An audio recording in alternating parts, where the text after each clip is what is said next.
Welcome to Tech in the Right Direction, the podcast. This week, I'm speaking with Jean Ann Booth, a serial entrepreneur with a number of successful exits, has 30 years of experience in high technology, and has raised over $100 million in venture capital for her startup companies.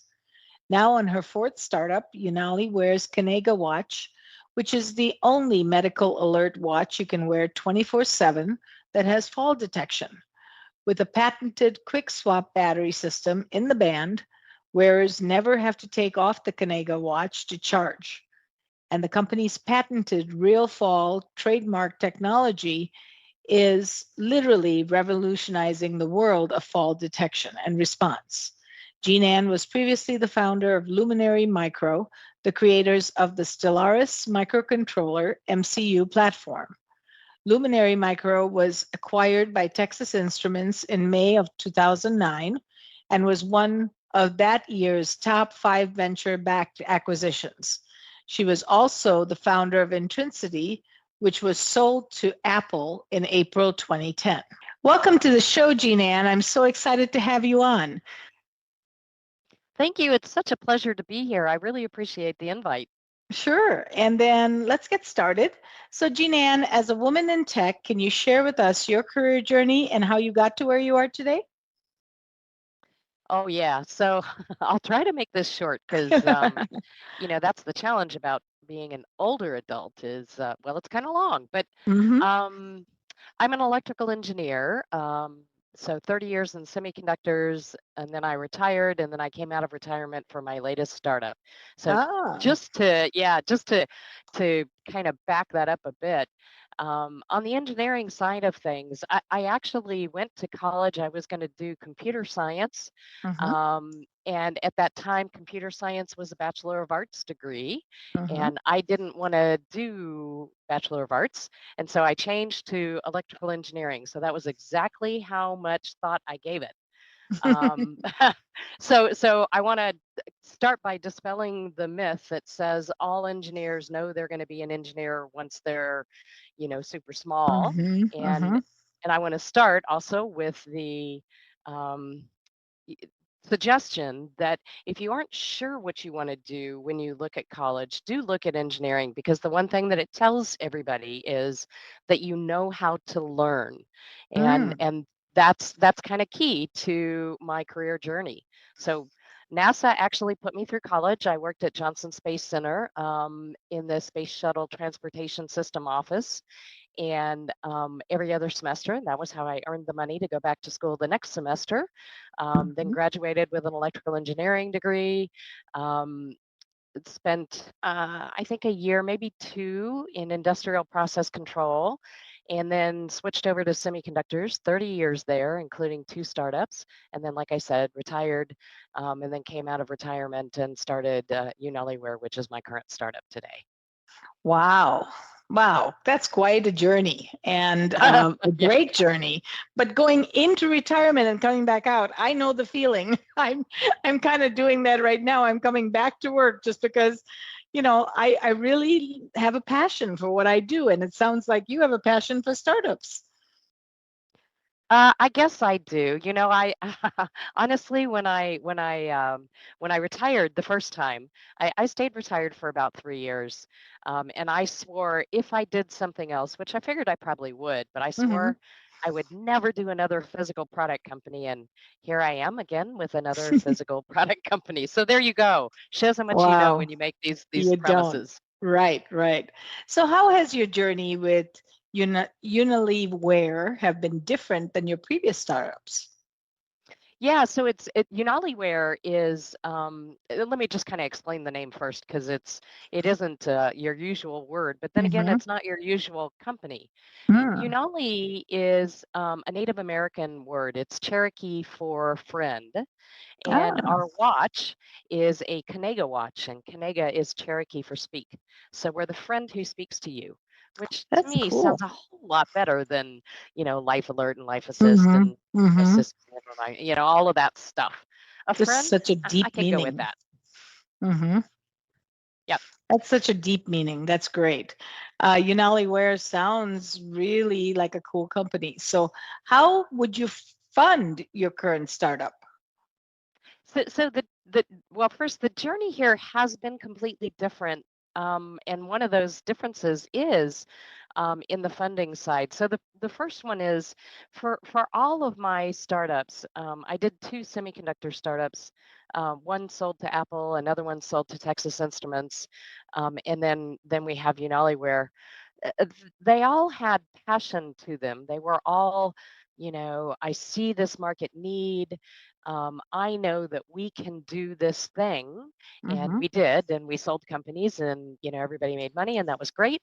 But for Unaliware, it's so much more than any of the other companies that I was a founder of because not only are we passionate about what we do, which is extending independence with dignity for vulnerable Mm-hmm. populations, but there's a purpose to it, and so you know a startup journey. Let me tell you, this is not for everybody. It's always difficult, always, Mm-hmm. and that passion, and in this particular case, that purpose has made it possible through some of the really tough times to keep things going. Yep. So that's that first way. The second one, though, I didn't expect at all, I'll tell you. So for my semiconductor companies, I raised about $100 million in venture capital. Wow. But they're semiconductors, right? Physical product companies. Remember, I swore I wasn't going to do any more of those. Mm-hmm. And I thought, considering, what we do is independence with dignity. Of course, most of our customers are older adults. Mm-hmm. Um, and given that today, the 65 plus demographic in just the United States is about 70 million folks. Mm-hmm. Worldwide, it's over a billion. I figured that there would be not too many challenges. I mean, considering that it's always a challenge, but leaving that aside, that there would still be availability of money for silver tech, which is what I call, products that are dedicated primarily to older adults. Mm-hmm. And what I found was the availability of money is very, very limited for silver tech. And there's so many reasons, but one of them is related to all of those cultural biases around aging. So let me give Mm-hmm. you an example.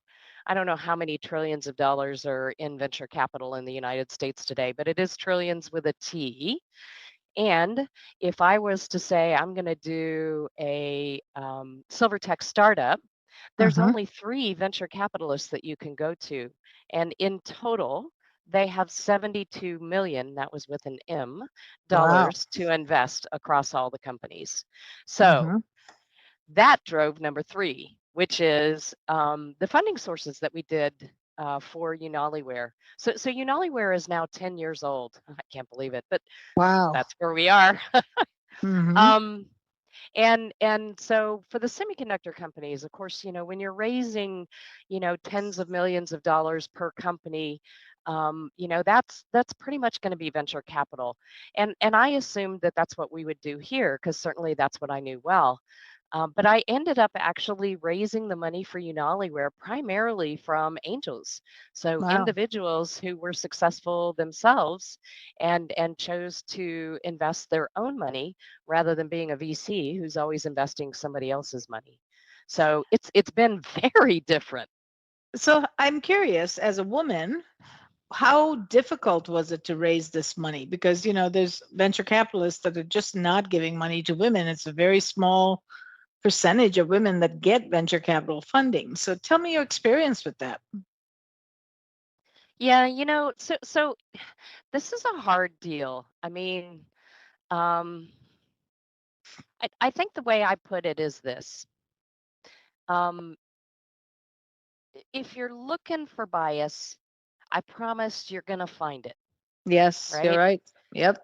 And there's something that I talk to my engineering team about because we're always doing things that have never been done before or never been Hmm. put together before, and the similar thing to that is with my engineering team when I go, hey, look. if you think it can't be done, you're right. Mm-hmm. Right? And so for the engineers, what I say is the next part is, and so it's time to find a new job. Because you won't be happy here because we're going to do what you think can't be done. Right, right.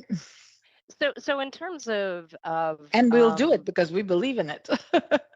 well, exactly so, exactly so. Mm-hmm. So in terms of bias and VCs and angels as well, it, it exists. It absolutely does. Um, but the question is, what is it that you're going to do about it? There was a fantastic paper that was published in Harvard Business Review, and gosh, I think this is all the way back like in 2016 or something.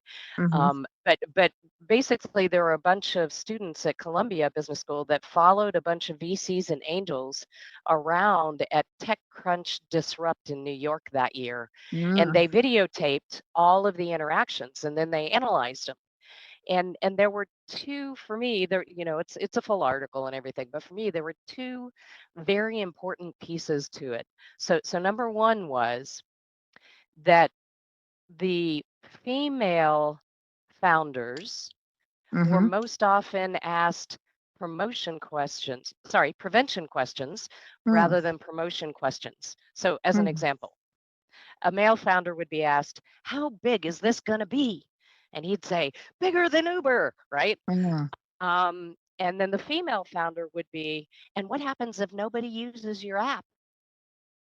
And then you're stuck, right? Having Mm-hmm. to defend the negative instead of promote the positive. Mm-hmm. And so if you've ever had the opportunity to um, get some actual public relations training, turning those prevention questions into promotion answers, that's something you can do that really helps to deal with that particular cultural bias phenomenon that happens. Okay, so that was number one. You ready for number two? Mm-hmm. I am. This is fascinating. Okay. So number two was this. So at that time, so I started Unaliware in 2013, and frankly, there just really weren't female VCs. There were barely even female angels back in 2013. But by 2015-ish, you were Mm-hmm. starting to actually see some of that being, gender lens focused. And so Mm-hmm. everybody's like, "Whoa, Jeannie Ann, you need to go raise money from, this women's group and this women's group." And I was wildly unsuccessful, Mm. and it just blew me away. And it was like, gosh, I mean, I've done successful semiconductor startups, and I'm even striking out in my own group. And the reason was also in that article that they talked about the fact that it doesn't matter what the gender was of the questioner. It Mm-hmm. only matters what the gender is of the entrepreneur. Mm. So I was pitching the female investors as women Mm-hmm. and not as investors. And when I Mm. changed that strategy, It then worked. we started Mm-hmm. raising that money. That's amazing. That is so important for our listeners, because so many women struggle with that. And getting funding is not easy, but you have to Right. have the right mindset. You're absolutely right. Yes, yes, you do. And you also have to have your head in the game, Yeah. right? Yeah. So tell me a little bit more about what does Unaliware do? What So, is it's a product? it's a product or service actually. Mm-hmm. So I call us because whenever there's not a word that fits what I want, I make my own, right? That's good. I like it. So just like Silvertech is products for older adults, we are device as a service. So you've Mm-hmm. heard of SaaS, right? Software as a Mm-hmm. service. Right, We're a right. device as a service. So with a Kinega watch, you pay for the service, and it provides the only true 24/7 medical alert capability um, with automatic fall detection on the wrist in the United States. Wow. That's pretty impressive. Yep. It is really, really cool stuff. And And how it's, did you come up with this idea? Well, my mom. Oh, okay. All of That the was going to be my uh, next question. So, yeah, tell us, what was it like to yeah. start a company for and with your mom? Yeah, so I was retired, and just so you know, Jennifer, I was happy to be retired. Okay, I I was a dive master on a liveaboard dive boat.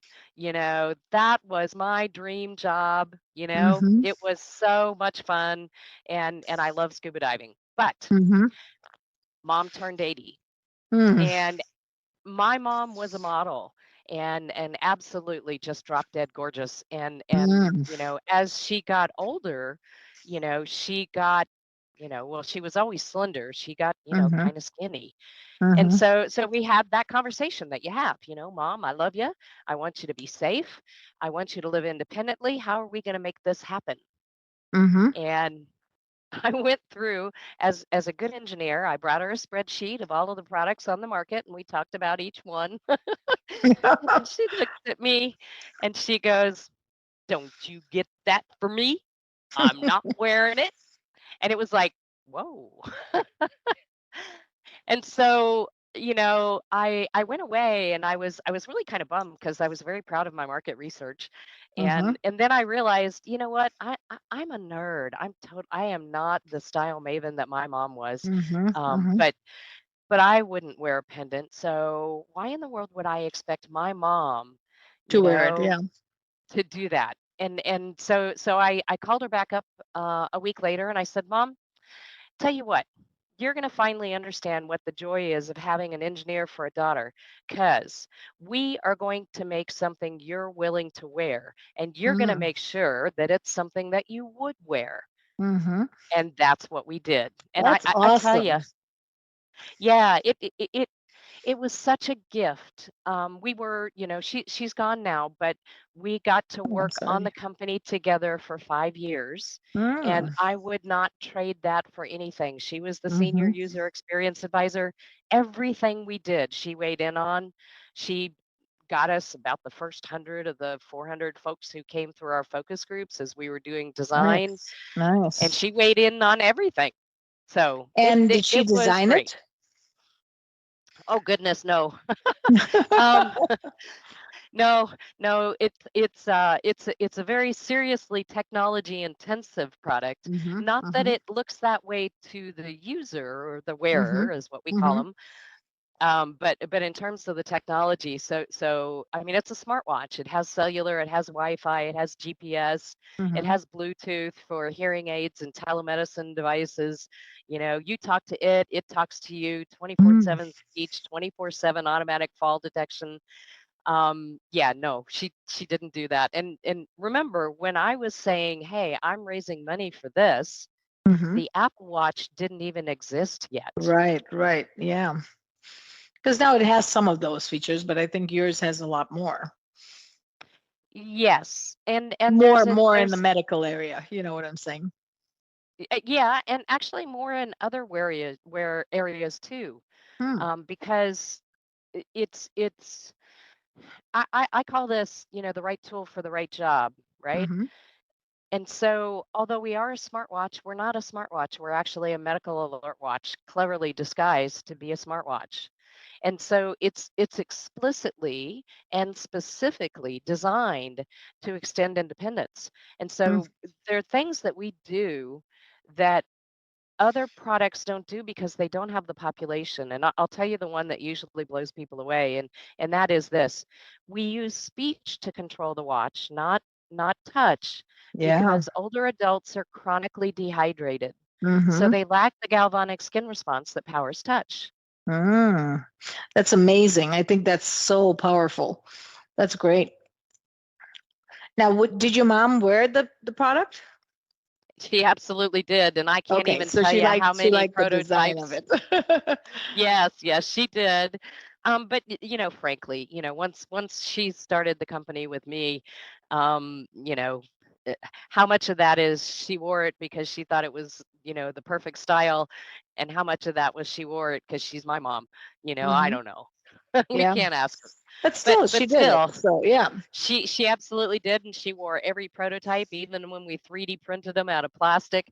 So yeah, it was Wow. it's not a bad thing being over 80 years old and having your own business cards. Yes, yes, it's not a bad thing, and very, very few people exist in that way. So yeah, that's amazing. That's amazing. Yep. So what challenges have you faced in your career, and how have you overcome them? Can you Oh think my back goodness. to what really made an impression on you as a challenge? You know, I've had lots and lots of challenges, of course, Mm-hmm. because my career Right. spans lots of years. Mm-hmm. So when I talk about the techniques that I use to overcome them, I think there's really kind of two that I look at all the time. So the first one is the nice word is tenacity. Mm-hmm. For me, it's actually stubbornness.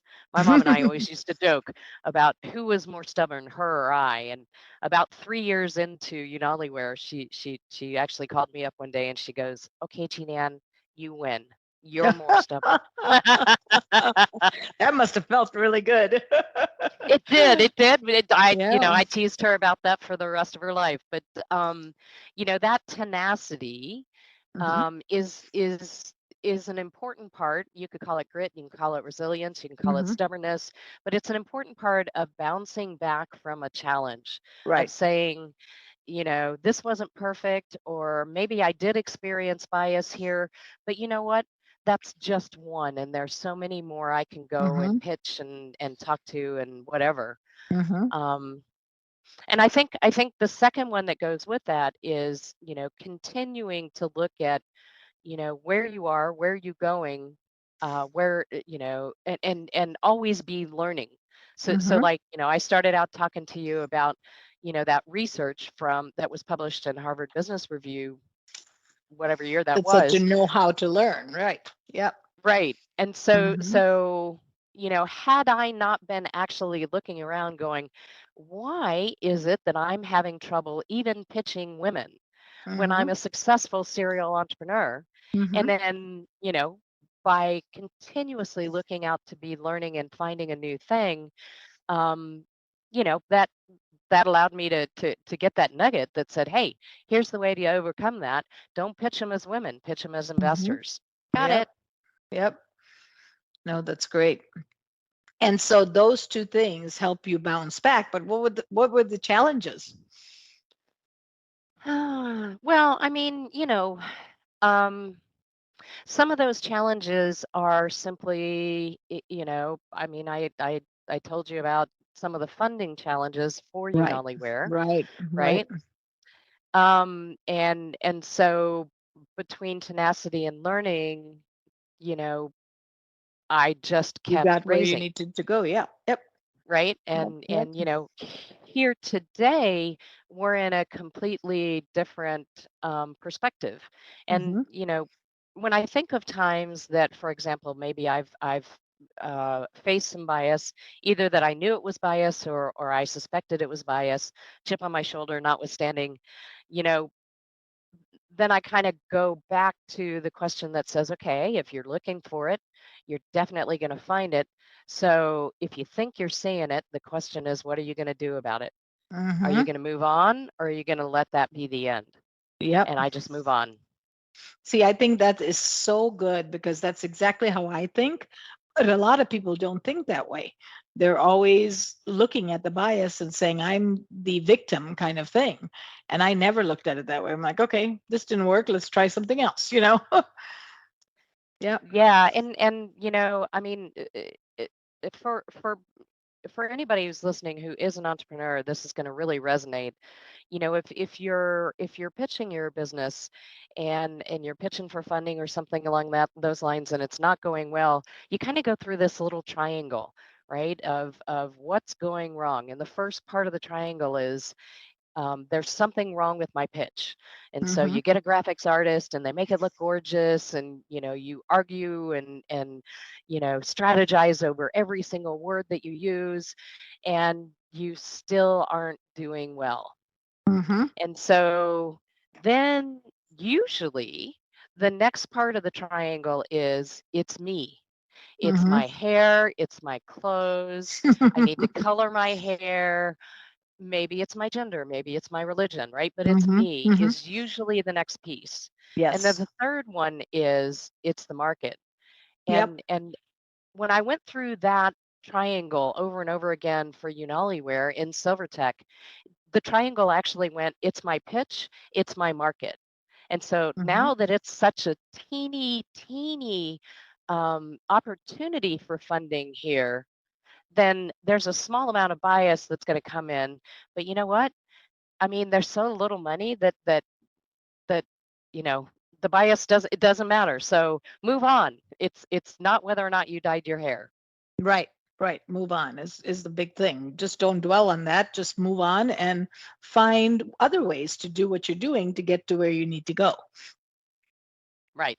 Yeah, I love that. So what does it mean to be an industry disruptor? An industry just so that's actually me, right? So, I told you when we started Unaliware, a decade ago means that the Apple Watch didn't exist, and here Right. I Right. am. I'm Creating pitching, something that's never been there. Yep.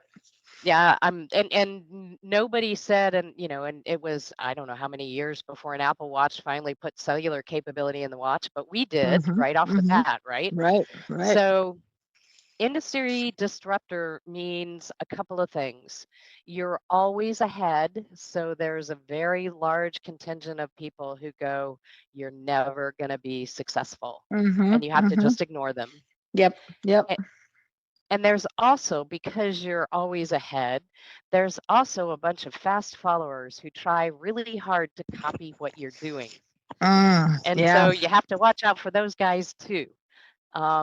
And so, you know, another piece of that is um, people who are really good industry disruptors probably aren't usually the best corporate employees Mm-hmm. because like for me for example when I've had companies that were acquired by a corporate and I've told the corporate, hey, you guys don't want me really, I Mm-hmm. promise you don't, I and they're don't like, fit in. oh no, we really do.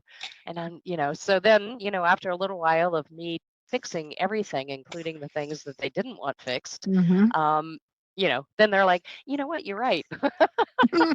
And that is a disruptor. Yeah. Yeah. They realize, okay, that's great. I love that. I mean, we have a few disruptors we know about. It's Uber and, you know, the phone. I mean, the phone is really a disruptor today. It's changed how you, if you have a camera, if you have another device for a camera, alarm clock, there's so many uses. And now with all your medical uses, it makes it even more valuable. That is totally true. And the interesting thing about that is the pieces that people don't know and the challenges that we have in some of our regulatory environments, like in the United States, if you're connected to a medical alarm call center, what that means is that they bypass 911 and go direct to dispatch. Ah, okay. So they directly dispatch the ambulance people or the fire people, or if you're in a rural area, maybe it's the sheriff's office. Mm-hmm. Um, but the difference is that they're able to say, hey, you guys, you're going to see Jean Ann, and she has diabetes and she's allergic to aspirin. And Mm-hmm. and when you go through 911, they don't have any of that information. No, All they right, know is there's an emergency at this address, go there and right. see Go who there it and is. see. Yeah, yep. You're And so so right. that doesn't work so well for our Mm-hmm. demographic, right? Because Right. most of the seniors have, two or more comorbidities, and it's kind of important that you know what kind of drugs they're on and all of that sort of stuff. So that's where those medical alert call centers come into play. And what people don't realize is that you can't actually add any physical biometrics, so heart rate, Mm-hmm. blood pressure, blood oxygen, any of that Mm-hmm. stuff with the emergency services capability. The FDA Mm-hmm. does not allow it. So Wow. that's why the Apple Watch goes to 911 and a Mm-hmm. Kanega watch goes direct dispatch through a medical alarm Wow. system. Wow. And that could be a matter of life and death. Exactly. That time. I mean, just the time. Yeah. Exactly. That's amazing. Amazing. So, this podcast is focused on bridging the culture, pay, and employment gap for women in tech. What are you seeing in the industry today from your lens? Yeah, I'm not probably as up to date as everybody else. Because 2011 was the last time I was in a corporate position after Texas Instruments acquired my last semiconductor startup, and then I retired. Um, so I think Do you I think there's been any progress for women in tech? Or I know you don't look at the bias side, so that makes it a little difficult to see it from your lens, but what do you feel is happening in the market?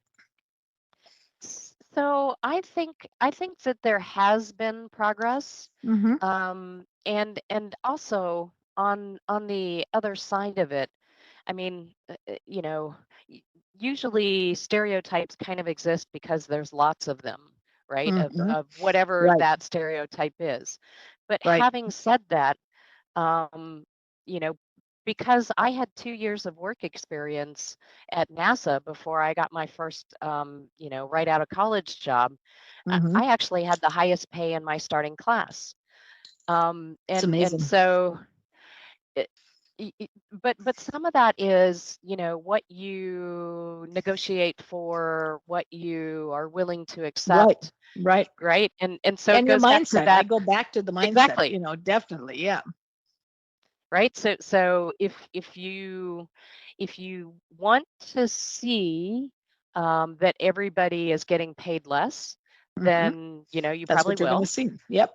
Right. Yep. Having said that, though, you're probably going to find some of those situations, and then the question that you have to ask yourself is, so when you do find out that you're being paid less than somebody who's in the same grade as you, that is a different gender, and doing the same job, What do you what are do? you going to Yeah. do? But Mm-hmm. right. Right. And I think the key to success there from friends I know who've done it is, it's simply an unemotional discussion of the facts Mm-hmm. with HR and not Right. your manager, Right. right? Right. Right.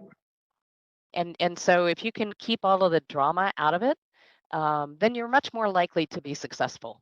Yeah. Yeah. I love that. I love your mindset as to how you think and break down things, because that's the key to success. Every time you think you're the victim, that's what's going to happen exactly. I agree with So, you completely. yeah. Yeah. Yeah. So that's great. So as a serial entrepreneur, how do you know when to keep going with the startup or when to shut down? That's a tough question. Yeah. Because It entrepreneurs just is. want to keep going, right? But you have to also look at the financial side and make sure that, that it's viable to keep going. Yeah, and exactly what you said, but I think there's even more to it than that. And I tell you, of all of my startups, Unaliware has been the one that has really taught me this lesson. Okay. And that is this. Sometimes as an entrepreneur, you simply fall in love with your idea. You're sure you're Mm-hmm. right. Yep. Um, You have a few and successes and you want to keep going. Yep. right. And maybe Mhm. you aren't right. Okay. So dispassionately, you have to say, am I actually doing something that makes sense? Right. Yep. But then after you do and you're still struggling, Mm-hmm. that question about how do you know when it's time to give up is this. It's a very simple question. Mm-hmm.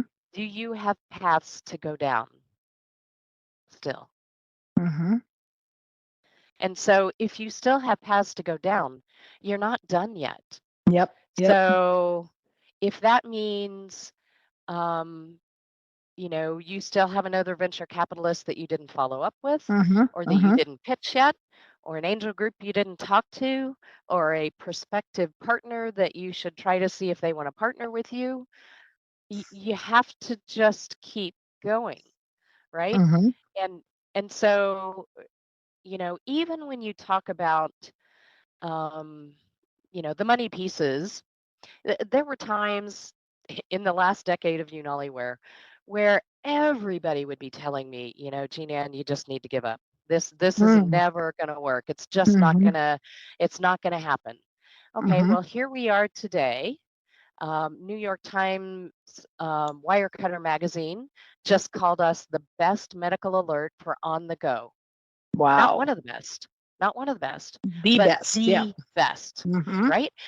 So if I had taken their advice, You had we never got wouldn't to this be point. Yep. saving the lives that we are saving today, Yep. right?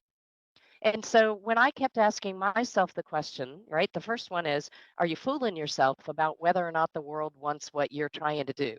Mm-hmm. And every time I kept going around that question, it would be like, yes, people do want to be You're independent saving and lives safe. every day. Yeah. Yeah. Yep. Absolutely. And That's great. oh, by the way, here's another path I haven't gone down yet, so I Mm-hmm. guess I'm not done. Yep. And I'm so impressed because, after you're retired and you come out of retirement, I think you have a different mindset. You don't have that much passion or you don't have that much resiliency, I guess. But you did. You still do. So that's amazing. That's great. Yeah, yeah.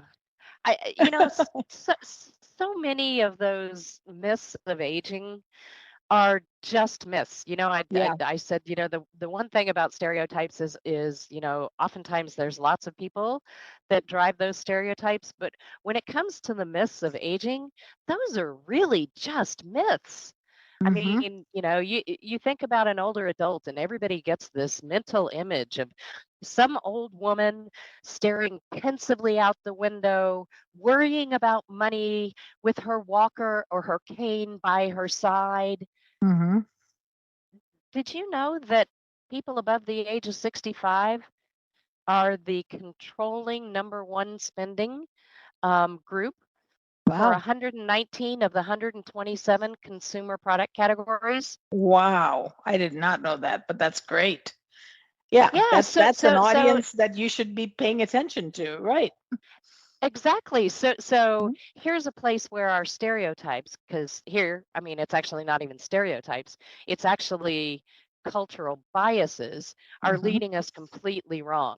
Yep. Because just because you're older, um, you Doesn't know, mean that you're done, right? right. Yeah, Wow. there was And look at your there mom at was 80. I mean, look at your mom at 80 was now, in business with you. And she had business cards and she was testing and doing R&D and doing everything. So that's that's right. amazing. Yeah. That's exactly true.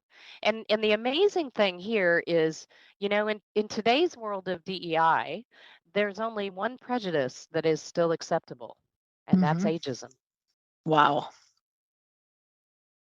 Yeah. right? Because Yep. we make all of these cultural biases and assumptions. There was um, an ad for Postmates, one of the food delivery services, and they had it in New York Subway. And the ad reads, "When you want a whole cake to yourself because you're turning 30, which is Hmm. basically 50, which is basically dead. Dessert, we get it. Postmates." Hmm. It's like, really, 50 is dead. That's Well, gosh, I didn't amazing. know Yeah. that I died more than Yeah. a You've decade had ago. many lives already. So have I. That's amazing. Really funny. But that's right. You're as old as you feel. There's nothing else that stops you from doing anything you want to do. And I think, one of the epiphanies I had when we were doing the focus groups with my mom, we actually had one where one of the members of the focus group was actually a guy who went to college with my dad, and he was telling a story about when they were in college, Mhm. and something happened and somebody did this, and they almost got in trouble, and they stole this, and Mhm. like one of those pranks that you do in Mhm. college, right? Mhm. So not stealing like stealing, but a prank steal. Right.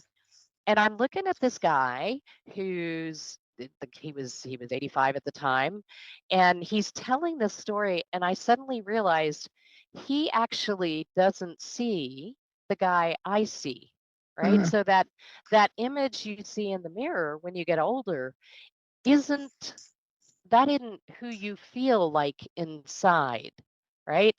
So every That's once so in a while I smart. look in the Yeah. mirror and I go, holy moly. Yeah, Is me that really too. what I look Me like? too. Because that's Yeah. not what I think I look like. Right. Right. Because you don't feel like it, but yeah, you are getting old in your body, but doesn't mean that your mind has changed. Yeah. Yeah, that's great. So why do you think the Kanega watch has been so popular amongst people who wear it? What is like the main qualities that they look for? The most important thing, when I designed the watch, I actually thought it was going to be the fact that it's actually 24/7 for real. Mm-hmm. So we Mm-hmm. have a patented battery system in the band that means you never take it off to charge. So you Ah, can wear it nice. in the bed, you wear Mm-hmm. it in the shower. And since the number one cause of injury death among seniors is falls, Mm-hmm. mostly in the bathroom at night, Right. this is an important protection time.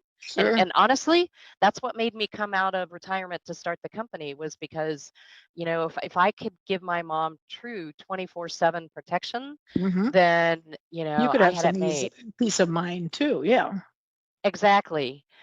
But in terms of the wearer population, if you ask them, because of Mm-hmm. course they're getting a watch that's truly 24/7, Mm-hmm.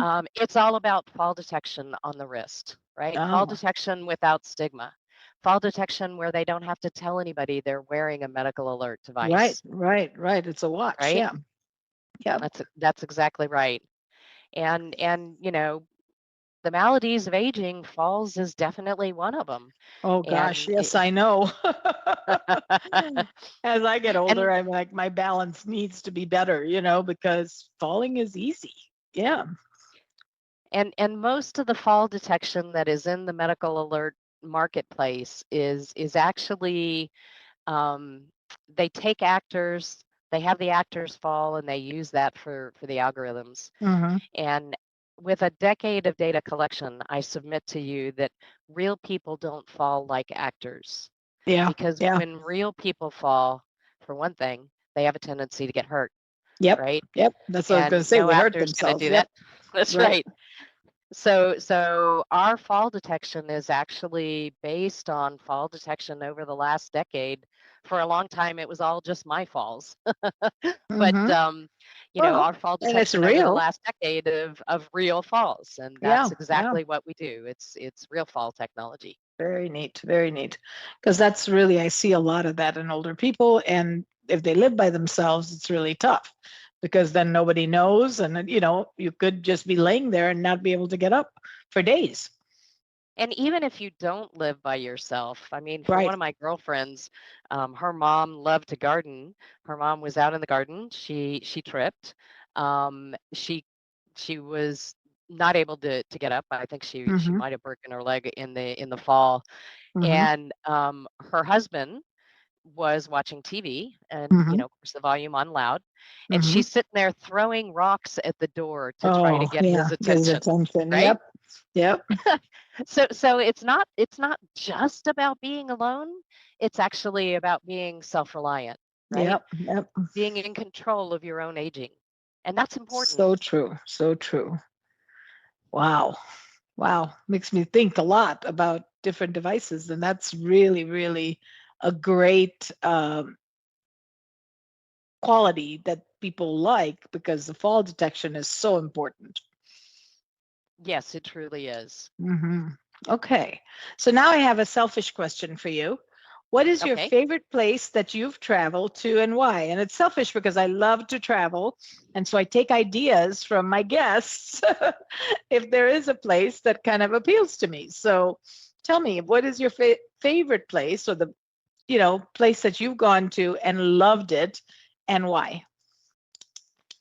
Okay, well, see, I don't know if this is going to work for you unless you're an Okay, avid scuba that's diver okay. like I am. No, I am not. So, So yes, but let's that's okay. see. If it's your favorite, I want to hear about it. So, I am a seriously avid scuba diver. When I go Wow. on Okay. vacation, it's not a matter of where are you going. It's a question of where are you diving. Okay. So two of my favorites. Mm-hmm. Not all of these are actually safe right now, Yeah. Yep. but Galapagos, Yep. scuba diving in the Galapagos, and also in Papua New Guinea, which I'm not sure I would go Mm. there right now, but it was incredible diving there. How about the Roatan area? I've heard a lot of, Roatan is awesome. yeah, Yes, I've yeah, I've I've been to heard lots of Roatan a good number things. of Yeah. times. And, So I if you don't know asked for about comparison, but I think, a lot of people have said it's amazing.